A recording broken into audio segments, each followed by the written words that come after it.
Candied beet? Drop the beat? I don't fucking know. There were too many variations of beat. It ran me about $100. Oh, hell. All that for two little eggs.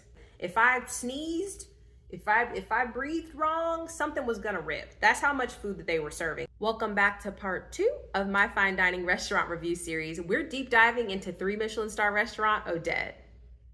Now, y'all.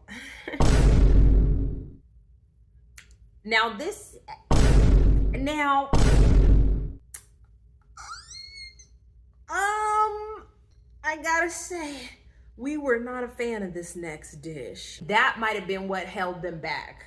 That might have been what held them back from getting that 3rd star at the time, because the beet dish was not popping, y'all. For me, it was the hype.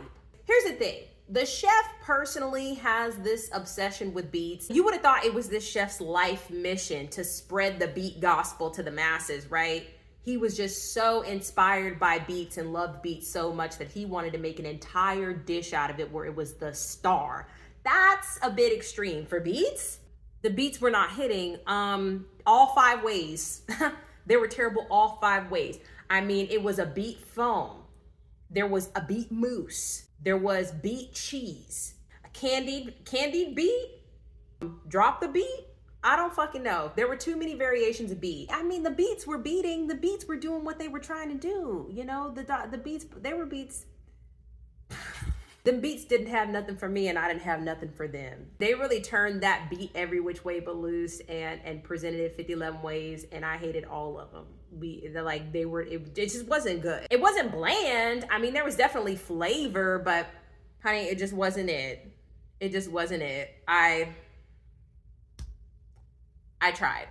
Now, what a gorgeous plate. What a gorgeous, look at that. It's whimsical. It was amazing. First of all, I didn't even like tomatoes. I didn't like tomatoes like that. This lobster and tomato salad changed my life, y'all. I mean, the lobster was just so fresh, succulent. I mean, it was just juicy. You know, it just has that plumpness to it. Perfect. The tomato was so sweet. It really was giving fruit. I mean, I know tomato is a fruit, but it was giving fruit. You know, it wasn't giving like the vegetable-y tomato. It was coming through with some different notes in there. Now, what was interesting about this dish was that somehow there was vanilla in there. Guys, I don't know.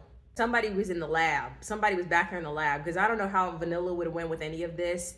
I didn't really taste it, honestly, but somebody was back there cooking, baby. And then the tomatoes were pickled. It just made this nice, light, delicate salad. I can't for the life of me tell you what those vines were. It tasted like a very potent, strong kind of green onion vibe. I don't know what the hell it was, but it was delicious. I ain't had no notes. Now, it was an add-on. And you know, in general, I think I'm against the trend of restaurants that do tasting menus, but then they have an entire course set up as an add-on. It's like, why isn't that included? I mean, because this lobster dish it ran me about $100. Oh, hell. $100. What the fuck, man? But was it worth the $100? I actually think so. I'm sad to say it. Somebody broke their back off in that. Now, okay. All right. This is a little moment where it was like, okay, y'all did a lot. Y'all did a whole lot, because look at this fanfare, right? This is a whole production. There was a lot of drama. That waiter shoved that box on the table with force, with confidence, and all that for two little eggs, 2 little rosemary smoked eggs that they then poured into a bowl and then layered on some potato and chorizo foam. Very delicious, I ain't gonna lie to you. But it just seemed like quite a bit for what was going on. Okay, then there was the abalone and foie gras dish, which they nailed that. Who would have thought that those had paired together so well? But the abalone was pretty rich, and then you know how foie gras is. I mean, it was rich, it was fatty, it was buttery, it was salty. It also came in a shiitake mushroom broth that really brought it together. I don't know where they come up with these flavor combinations, but they were doing the damn thing. And then this next beautiful dish is actually squid. I ate a lot of things that day that I don't think I was really supposed to eat. Just as a side note, if you guys have been watching, you know that I have a mollusk intolerance. I ate a lot of things here that I was not supposed to eat, but I didn't die. So I think the thing with the intolerance is that I have to have a first exposure and then a re-exposure, and then my body's like, hey, recognize you, nah.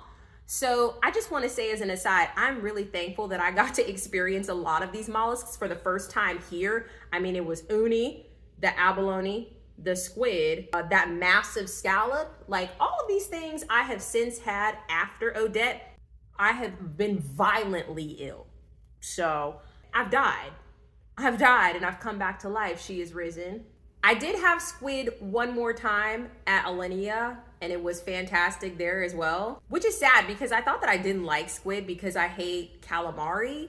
But the 2 times that I've had squid not deep fried, I've actually loved and adored it. But alas, I can't eat squid, but I can say that I have eaten squid at the finest dining establishments in the world. So that's a pretty cool flex. But the squid dish was very good. It was barbecued and it was served with miso glazed endive, and it was served in a sake beurre blanc. The squid was very tender. It had a nice amount of saltiness. It was a very good dish overall. At this point, I mean, this place advertised, I think, an 8-course meal. We were served about 15. We're getting tired. We've been there for almost 3 hours. Like, this is an endeavor. Like I said, this is an experience, guys. We were stuffed. We were stuffed. We were getting to the end of our rope. We were like, I wore a tight dress. I'm busting out of this thing. I'm about to, thank goodness it didn't have buttons on it because it would have popped off like that scene in White Chicks. Pew! Pew! Glasses would have been shattered because if I sneezed, if I breathed wrong, something was gonna rip. That's how much food that they were serving. Like, and all of these things look really small, but just the amount of stuff that they kept bringing, and I haven't even put it all in this video because I just don't have the time. But they brought out so many little bites and courses and bread and this and that. We were just, so you can imagine how relieved we were when they said they're gonna bring out the final course, which is pigeon. Now, need I remind everyone of the grouse fiasco at the Clove Club? Safely, this was nothing like that. Because this pigeon dish was so successful, I said, oh, okay, poultry other than chicken, duck, this can work out. That's what empowered me. That's what emboldened me to tackle that grouse at Clove Club, because I'd had such delicious pigeon. And I was like, well, how bad could it be? I was willing to be adventurous with non-chicken poultry. And they let me down. They let me down hard. And we don't have to talk about that anymore. Because some people were like, ooh, that look crazy. You just be out here eating anything. I mean, I had a good example to start off with. I was misled. Anyways, moving on from that very traumatic experience and harrowing chapter of my life. The pigeon was good. Now, I wasn't like over the moon about it, to be honest. They served it 3 different ways. I mean, it was delicious. Don't get me wrong. There was like a nice cherry glaze or cherry reduction that went along with it. There was like a little sauce rim of black garlic. All of those flavors paired really well, and it was prepared very good. I just don't think I really care that much for pigeon. If I were to eat it again, I bet I'll look back at this and say, damn, that was the best that pigeon's ever been done. They the best, the coldest to ever do it. It's just one of those things that, when it's done well, it's really good. Otherwise, I mean, I just don't think it's my favorite type of poultry, but I thought it was pretty good for what it was. Okay, now we are finally getting to the end of the meal. That was the last course, right? Now, they're gonna bring out a dessert, okay?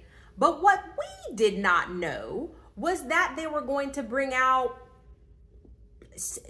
86 desserts, 87. This is gonna need a part 3.